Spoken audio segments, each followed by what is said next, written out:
Welcome to Flora in Folklore. Today we step into the ancient woodlands, where carpets of bluebells whisper of mysteries and magic, hidden beneath the budding trees of spring. These delicate blooms have long been woven into the folklore of the old world, carrying secrets that linger in the quiet hush of the forest. Bluebells, with their vivid blue-violet bells, are one of the first signs that spring has truly awakened the land. Native especially to the British Isles, their shimmering carpets have crowned the floors of ancient forests for thousands of years.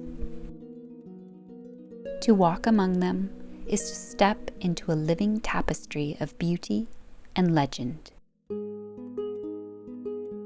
Though often associated with the ancient forests of the British Isles, there are several species of bluebells found across the world. In North America, the Virginia bluebell, with its soft sky blue flowers, blooms in meadows and woodlands each spring.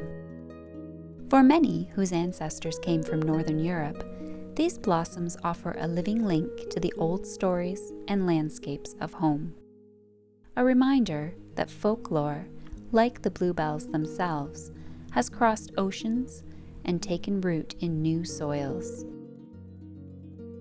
In Northern European folklore, bluebells were known as the fairy flowers. It was said they rang out with silent chimes to summon the fae to their gatherings. But to disturb a bluebell glade was to risk the fairies' displeasure. Wanderers who strayed too deeply into the bluebell woods were believed to be lured away, lost forever in the other world.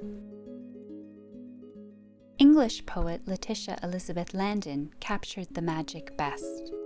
The flowers, the fairy flowers, their fragile bells, in sapphire and in gold, seem swinging to the sound of silver shells that ring in music old.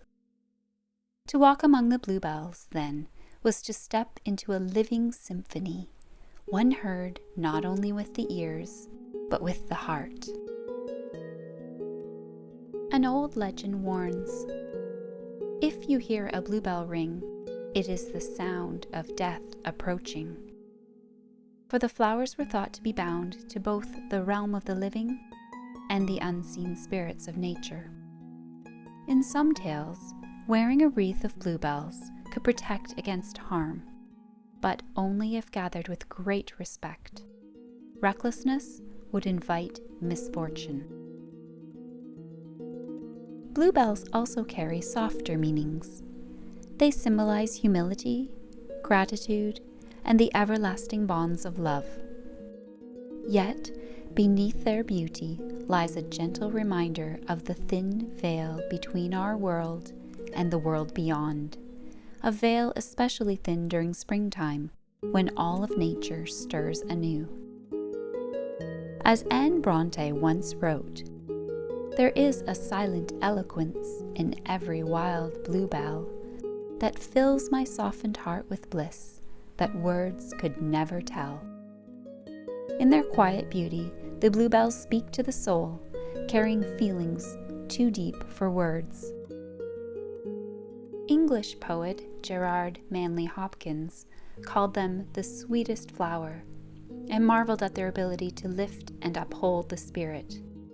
In his words, "I know the beauty of their pressed purples, in headlong slopes and sudden woodland openings, their tall stems and drooping bells, their scent so pure, so penetrating."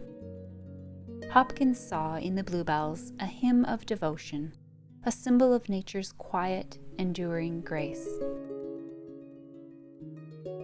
Today, bluebell woods are protected treasures, fragile and sacred. William Wordsworth called the bluebell a treasure house of sense and joy, a gentle reminder that even in the quietest places, wonder and beauty bloom for those who pause to see. If you find yourself among them this spring, tread softly. listen closely.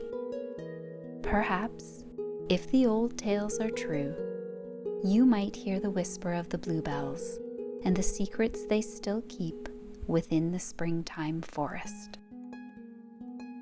Thank you for joining me here at the Hearth.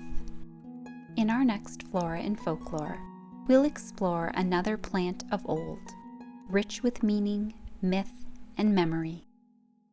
Until then, may the whisper of the bluebells linger in your heart, and the stories of the wildwood keep you company.